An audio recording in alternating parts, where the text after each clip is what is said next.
Assalamualaikum warahmatullahi wabarakatuh.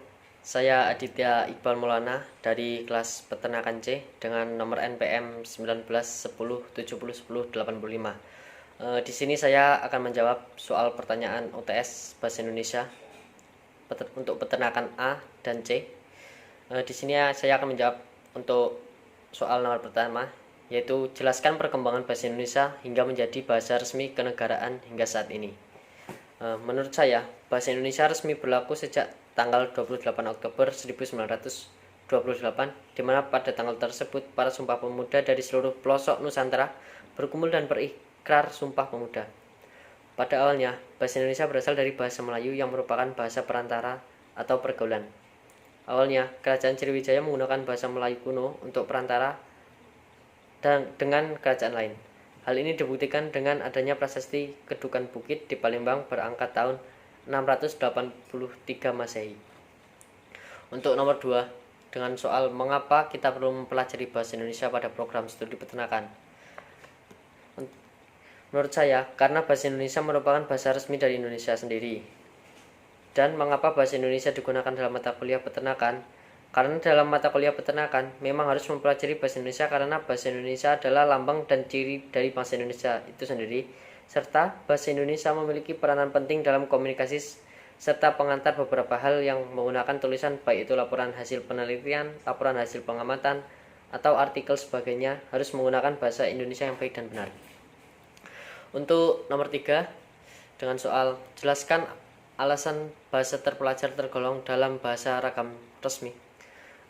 Menurut saya, ragam bahasa terpelajar biasanya digunakan oleh siswa atau mahasiswa di lingkungan kampus. Biasanya digunakan dalam melakukan komunikasi antar siswa maupun siswa dengan dosen atau pegawai dari kampus tersebut yang ada di lingkungan kampus tersebut, serta digunakan dalam kegiatan perkuliahan. Yang untuk nomor 4, dengan soal apa syarat sebuah ejaan dapat disebut baku dan efektif.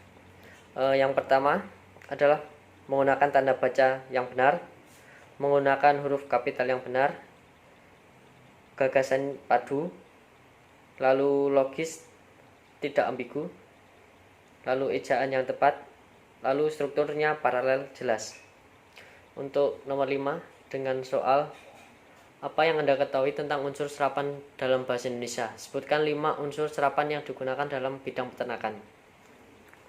Kata serapan dalam bahasa Indonesia adalah kata yang berasal dari bahasa lain, bahasa daerah maupun bahasa luar negeri, yang kemudian ejaan, ucapan, atau tulisannya disesuaikan dengan penuturan masyarakat Indonesia untuk memperkaya kosakata.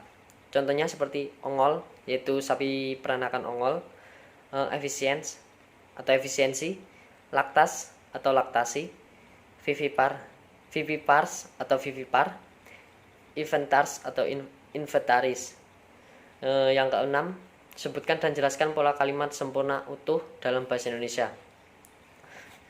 Di sini saya akan menjawab nomor 6. Kalimat sempurna adalah kalimat yang memiliki minimal 3 komponen, yaitu subjek, predikat, objek, atau subjek, predikat, objek, keterangan. Pola kalimat ini sering kali digunakan dalam kehidupan sehari-hari. Sebagai contoh, ayah sedang membaca koran di teras. Ayah sebagai objek, sedang menjadi predikat, koran sebagai objek, dan di teras sebagai keterangan. Untuk nomor 7, dengan soal jelaskan perbedaan bahasa lisan baku dan bahasa tulis baku. Di sini saya akan menjawab perbedaan bahasa lisan baku dan bahasa tulis baku antara lain. Ragam bahasa lisan adalah ragam bahasa yang digunakan melalui media lisan, terkait oleh ruang dan waktu sehingga situasi pengungkapan dapat membantu pemahaman. Untuk ragam bahasa baku menggunakan kaidah bahasa yang lebih lengkap dibandingkan dengan ragam tidak baku. Untuk nomor 8, jelaskan mengenai ketentuan kohesif dan koherensif dalam paragraf. Apabila koherensi berhubungan dengan isi, makna kohesi atau keterpaduan bentuk berkaitan dengan penggunaan kata-katanya. Bisa saja dalam satu paragraf mengemukakan satu gagasan utama, namun belum tentu paragraf tersebut dapat dikatakan kohesif jika kata-katanya tidak padu. Nomor 9, dengan soal buatlah masing-masing satu contoh kalimat majemuk setara dan bertingkat. Untuk kalimat majemuk setara, saya mengambil contoh ibu pergi ke pasar dan ayah pergi ke ladang. Untuk kalimat majemuk bertingkat, saya mengambil contoh aku akan menjemputmu di bandara, jika tidak ada kepentingan yang mendesak. Untuk nomor 10, buatlah satu penutup surat dinas dengan ragam resmi.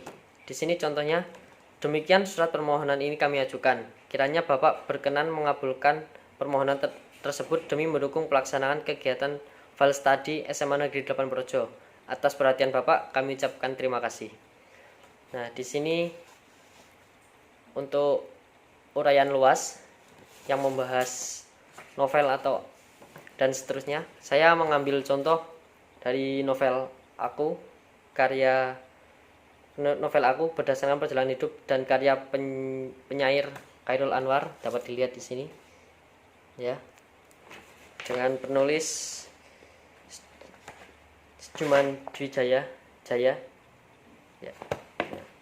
Buku novel aku berdasarkan perjalanan hidup dan karya penyair yang ditulis oleh Sujuman Jaya yang diterbitkan oleh PT Metafor Intermedia Indonesia pada tahun 2003, merupakan salah satu novel yang sangat terkenal dan sangat laris di pasaran.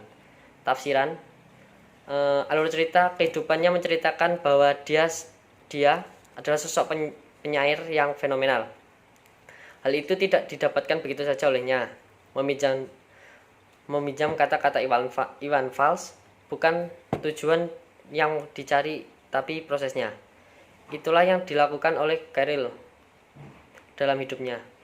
Meskipun akhirnya dia meninggal saat usia masih terbilang muda, orang-orang tidak ada habisnya membicarakan karya-karyanya dan kehidupannya.